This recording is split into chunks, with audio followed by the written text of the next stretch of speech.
You're tuning into something different, something deeper.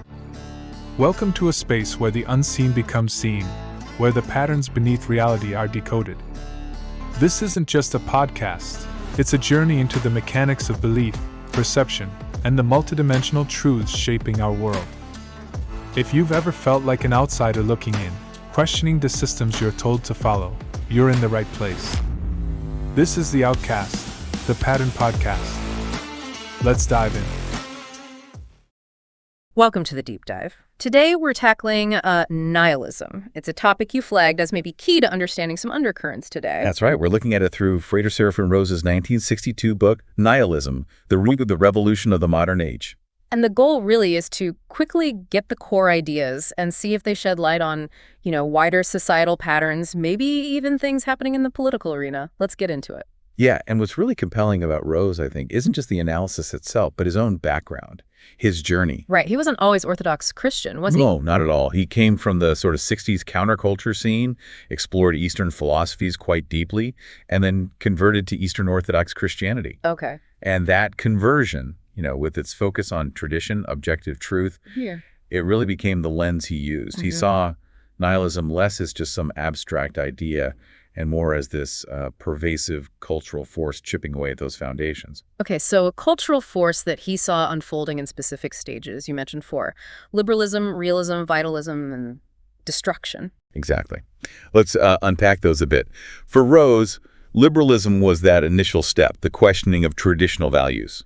It starts to weaken the concept of absolute truth. So the core idea is once those pillars wobble, things get relative. Pretty much. Then comes realism.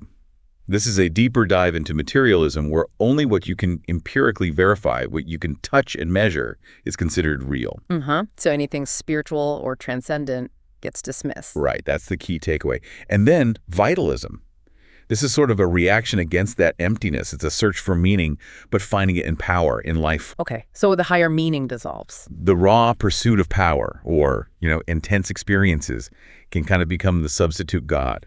And you could argue, perhaps, you see echoes of that drive in certain power dynamics today, societally speaking. Without getting specific, yeah, I can see that pattern. And the final stage, destruction. Yeah, destruction.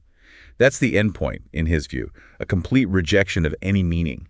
This leads to chaos, despair.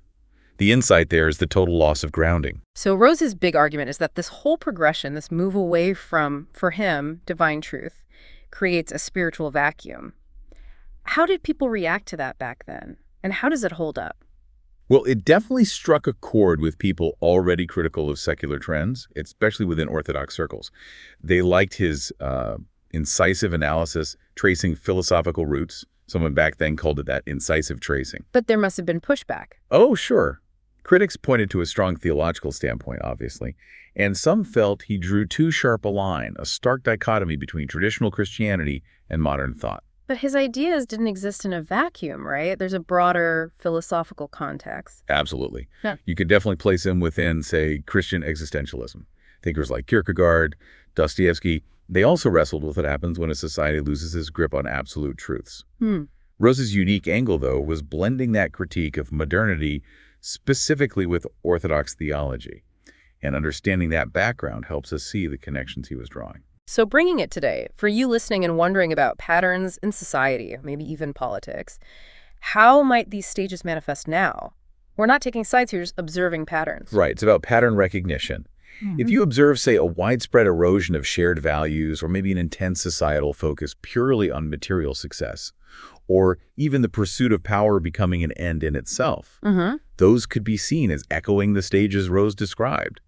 It's not about sticking labels on things, but maybe recognizing underlying shifts in where a society or parts of it are finding meaning.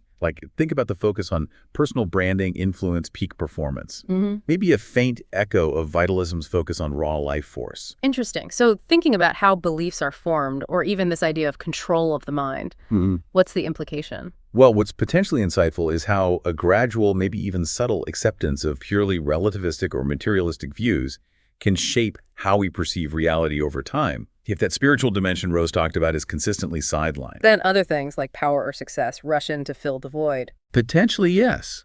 They become the default sources of meaning. So recognizing these stages Rose identified so early on It might just make you more aware of those subtle currents influencing beliefs, perhaps without us always realizing it. So Rose's work, stemming from his own pretty intense journey, offers this deep look at the spiritual crises he saw under the surface of modern life. Exactly. And even if you don't land on his specific theological answers, the questions he raises about meaning, about truth, about what holds a society together, they feel pretty universal, don't they? They really do. Definitely gives you something to think about. Precisely. He wasn't just some academic looking from afar. He kind of lived through some of the ideas he's critiquing. Yeah. And the really crucial thing for you listening is to see how Rose tracks these patterns of thinking, how they can harden into actual beliefs. His solutions might be grounded in his faith, but the core questions, they're relevant for anyone searching for deeper understanding. Yeah. Well, some food for thought there. Maybe consider how these stages Rose described might show up in conversations or trends you notice around you. And hey, if this feels like a lot thrown at you at once, remember you can always check out the episode playlists on the platform.